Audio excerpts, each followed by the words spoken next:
Vamos de review do capítulo 294 de Blue Lock, chamado Campeão. É isso mesmo, o Bastard de Munique campeão, 4 jogos, 4 vitórias, e a última vitória foi superando o último invicto, que era o PSG, que acabou perdendo a primeira partida nesse confronto contra o time alemão.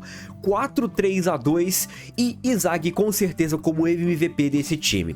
Agora nós temos todo o impacto do último gol do Izag e também nós já temos o início da outra partida sendo mostrada, que aparentemente já acabou há um tempo, e no próximo capítulo nós teremos os salários, os rankings ali da galera de Blue Lock e com certeza talvez um novo top 1 ou o Itoshi vai se manter, não sei, vamos conversar sobre isso. Se inscreve no canal, rapaziada, curte e compartilha o conteúdo, me ajuda bastante aqui a continuar crescendo por aqui, vamos rumo a 25 mil seguidores. E se liga, galera, você que tá sempre perguntando onde eu leio o capítulo, no nosso Discord tem uma aba onde eu encaminho os links dos capítulos sempre que eu tiver acesso, beleza? Então acessa por lá, porque tem mais de 1000 pessoas conversando sobre Blue Lock e outras obras, e além de ter RPG de Blue Lock, a galera joga todos os dias. No mais, tem mangás também em promoção aí, se vocês quiserem aproveitar, que eu recomendo vocês aproveitarem, beleza? Agora vamos começar aqui porque nós temos o gol.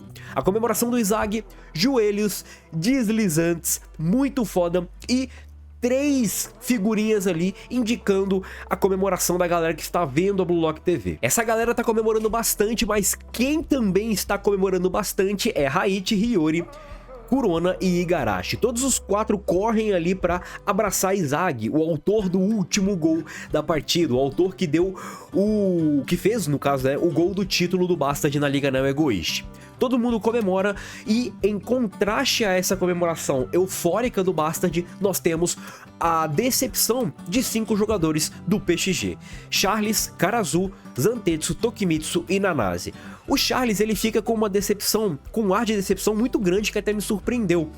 Ele é um jogador que talvez ele veio com um objetivo, mas talvez ele não cumpriria esse objetivo, ou não estava tão ligado em cumprir esse objetivo, mas a derrota aparentemente afetou bastante ele, e com certeza isso pode ser propulsor para um desenvolvimento do personagem. Agora, 2 personagens que também me chamam a atenção é Tokimitsu e Nanase.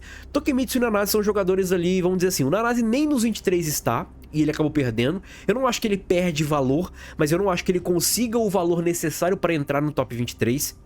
Porque, por exemplo, quem tá disputando diretamente com ele é o Haichi. O Haichi jogou muito bem essa partida. O Hiyori também tá muito próximo ali do valor dele, e o Hiyori também jogou muito bem essa partida. Agora o Tokimitsu, que tá dentro desses 23, eu acredito que seja um dos que possa sair para talvez alguma surpresa desse jogo, como por exemplo o Kiora, ou do outro jogo, possa acabar entrando. Beleza? O Tokimitsu e o Nanase apresentam ali junto do Charles a maior frustração. Karazu e Zantetsu estão bolados, mas eles não estão tão frustrados, pelo menos não aparentam estar. Outro camarada que está frustrado é Michael Kaiser. Temos algumas coisas para analisar aqui, beleza? Principalmente relacionado às primeiras aparições do Kaiser em Blue Lock. No entanto, eu vou deixar tudo para um momento específico do vídeo que eu vou falar, depois que eu comentar toda essa análise que o Kaiser fez do gol do Izag. Ele entende que foi ofuscado, ele entende que ele congelou quando o Ness acabou pegando na bola, meio que talvez ele não acreditava que o Ness pudesse evoluir ou pudesse fazer algum passe extraordinário, e o Ness acabou fazendo. E quem acreditou nessa evolução e quem acreditou nessa nova mágica do Ness foi Izag Yoshi, que logo quando o Ness tocou na bola, ele aproveitou toda a movimentação em campo ali, tudo que estava acontecendo, para quebrar aquela zona de atuação do Itoshi Rin, aquela zona de atuação que ele mesmo entendeu que ele precisava jogar ali dentro e tentar lutar ali dentro, porque caso contrário a ligação dele com o Kaiser ficaria nula dentro de campo e o PSG poderia crescer naquele momento. Bem lido pelo Izag e bem superado pelo Izag. Logo quando aconteceu todos esses movimentos, Kaiser e Shidou foram usados de obstáculo para o Izag conseguir superar a influência do Itoshi Rin. O Izag, ele apostou tudo num ponto, e neste ponto, somado ali com o passe do Ness, ele conseguiu ali criar um limite, um espaço para ele chutar, e é uma técnica de chute que o próprio Kaiser entende que é muito foda. Agora o Kaiser, ele começa a se lamentar algumas coisas, né?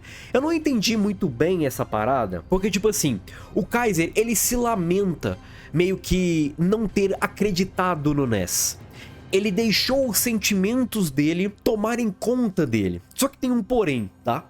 Quando o Kaiser começa a se aliar com o Izag, ele ganha uma liberdade em campo que faz bem, mas no fundo faz mal pra ele. Por quê?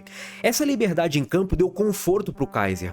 Colocou o Kaiser numa bolha, mais ou menos a bolha que ele tava logo quando o Izag começou a dominar o Bastard. O Kaiser, ele se achava tão imperador, tão absoluto, que a bolha tava meio que enfraquecendo. E quando estourou, o Kaiser tomou um choque de realidade que ele nunca tinha tomado. Que é tipo assim, pô, como assim alguém que não seja eu está mandando no time? Não faz sentido isso. E por que existia essa bolha? Porque tinha aquela relação do Kaiser com o Ness. Já vou voltar aqui, tá? Então presta atenção.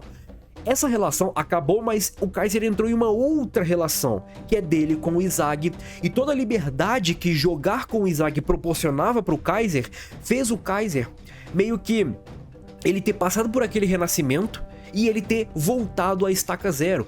Qual que é essa estaca zero? É dele estar numa zona de conforto, que não é bom pra ele, porque ele precisa dessa parada do impossível e tudo mais. Só que aí entra a questão do Ness. O Ness evoluiu, o Kaiser não acreditava mais nessa possibilidade. Não culpo o Kaiser, tá? Não culpo o Kaiser, mas ele acreditou numa parada impossível. E o impossível pra ele não existia, né? Pois é, enfim.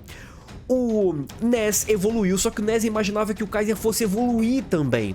Só que o Kaiser, ele não evoluiu, ele não acompanhou.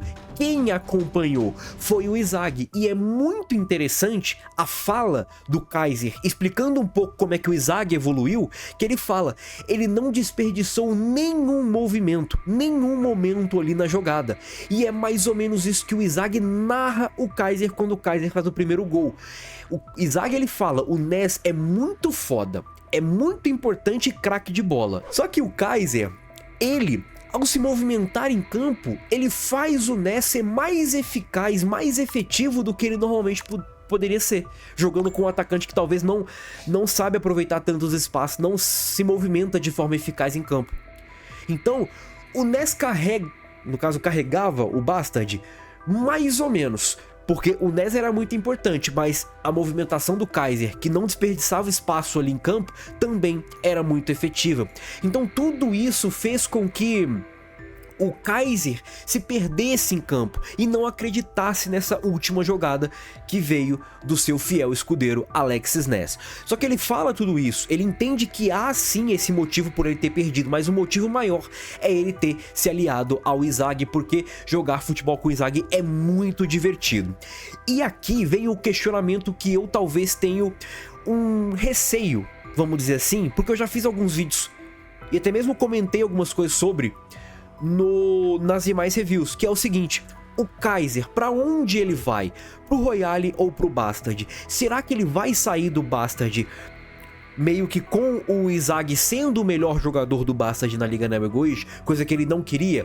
E eu acho que ele pode sair, porque ele entendeu que jogar bola com o Izag é interessante, mesmo tendo ali as consequências do pós-gol, né, que é a finalização dessa amizade que eles tinham e tudo mais. O Kaiser ainda pode não querer mais jogar bola com o Izag, porque ele vai querer sair de fato dessa possibilidade de entrar nessa zona de conforto novamente. E aí envolve tanto o Ness quanto o Izag. Então é bem possível, se o Royale manter a proposta no Kaiser, o Kaiser acabar aceitando. Ou também tem a possibilidade, né? Pô, beleza, nós não somos mais amigos, o cara me chamou de palhaço e eu já vou chegar lá. Pô, eu vou continuar aqui e vou continuar ofuscando ele ou tentando ofuscar ele.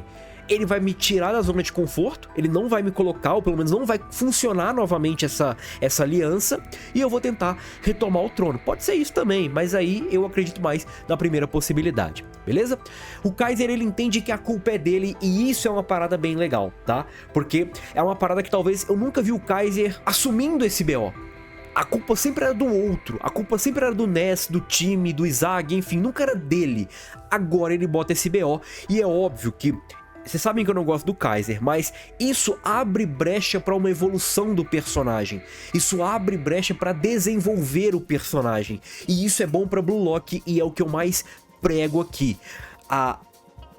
O acontecimento, né, as coisas serem produtivas para a obra. e não necessariamente para um personagem específico, e isso daqui vai ser produtivo para a obra, porque fomenta não só o Izag, como o próprio Kaiser, o Ness e ali a galera do Bastard que tiver atuando em volta, ou até mesmo uma rivalidade do Izag com o Kaiser entre Bastard e Royale, né? Mas enfim, agora temos o Izag, ele se aproximando do Kaiser, o Kaiser está de joelho, eu já vou chegar lá, mantenha essa visão ali do Kaiser de joelho, porque é muito importante. O Izag pergunta se o Ness era especial pra ele, e o Izag, ele entende que, tipo assim, pô, o Ness, pra mim, era um jogador com um potencial oculto, ou seja, o Izag, ele acreditava que o Ness poderia sim resolver, tanto que o Izag não só tocou essa vez pro Ness, no caso não tocou, né, mas ele não acreditou só nessa vez do Ness, ele acreditou anteriormente, quando teve aquele 1-2 e o Ness não tocou pro Izag novamente. O Izag, ele continuou acreditando no Ness, até o último momento ele acreditou no Ness. Só que a ideia, pelo que eu entendi aqui do capítulo, é que quando o Kaiser colocou as emoções dessa relação que ele tinha com o Ness em primeiro plano para tentar decidir o jogo, chamando o Ness de porco, falando para ele desistir do futebol e tudo mais, isso diferenciou ele do Izag, e isso era a última peça que determinaria quem iria vencer e quem iria perder. Quando o Izag vende as emoções dele e a todo custo ele busca a vitória, independente de ter que se aliar ou não ao Kaiser, de ter que apostar ou não ao Ness, mesmo tendo o Hiyori, por exemplo, o Izag, ele deixa tudo isso de fora para usar essa última peça. O Kaiser, ele não conseguiu fazer isso. E agora ele estende a mão pro Kaiser, e o Kaiser meio que tipo assim, pô, o que você tá fazendo, cara? E o Izag, ele fala, o nosso contrato de gol acabou. E, cara, essa imagem é muito foda. O Izag agradece pelo trabalho e chama o Kaiser de palhaço. Nossa senhora, o Kaiser dá um tapa na mão do Izag, range os dentes e o Kaiser tá espumando em campo, irmão, espumando em campo. Agora nós temos uma imagem sensacional, uma página dupla que mostra as figuras do Bastard e o Izag como sendo campeões. Agora eu quero reforçar aqui alguns detalhes. Quando o Kaiser, ele foi introduzido, a primeira coisa que ele fala quando ele foi introduzido é ajoelhe-se, Blue Lock. E quem está ajoelhado agora é o Kaiser. Quem está implorando, quem está debatendo-se para o outro é o Kaiser e não o Blue Lock debatendo-se para o Kaiser. Fantástico esse contraste, porque no início o Kaiser, até a aura que o Kaiser emanava era uma aura de boss final, cara. Era uma aura de personagem pica pra caramba. E olha o que o Kaiser se tornou. Olha o que a Liga Neo Egoist fez com o Kaiser. Por mais que ele tenha ali recebido a proposta do Royale e tenha, entre aspas, concluído o seu objetivo, que a gente não sabe se vai mudar ou não, olha a diferença de aura, tanto do Izag lá no início pra agora e do Kaiser lá no início pra agora. É muito diferente. E o próprio Kaiser chama Blue Lock e Izag de palhaços. E olha o que acontece agora. Quem é chamado de palhaço? Quem está se debatendo de forma humilhante? É o Kaiser, é o palhaço que foi usado pro Izag vencer. Muito foda, cara. Sinistro a construção de personagem que o Kaneshiro fez nessa Liga Neo Egoist, tanto em cima do Kaiser quanto em cima do Izag. Muito foda. Pega ali no capítulo, acho que 156, 157, a aura tanto do Izag quanto do Kaiser, o desenho, os traços que envolviam os personagens, e pega isso agora. Sinistro. E agora nós temos 33 minutos antes de tudo isso, cenas do outro jogo, Munchine e Bartia, e aparentemente essa partida já acabou. E agora a gente vai ver mais ou menos o que aconteceu no final dessa partida. Quem venceu, quem fez os gols, como que foi o gol. E nós teremos aí pelo menos, acho que uns 30 minutos até o jogo ser finalizado, ou seja, Nagi, Reu e o time do Munchine com o time do Bartia conversaram ali um cadinho, beleza? Galerinha, se você quer saber o que vai acontecer, segue aí, tamo junto e é nóis. Fui!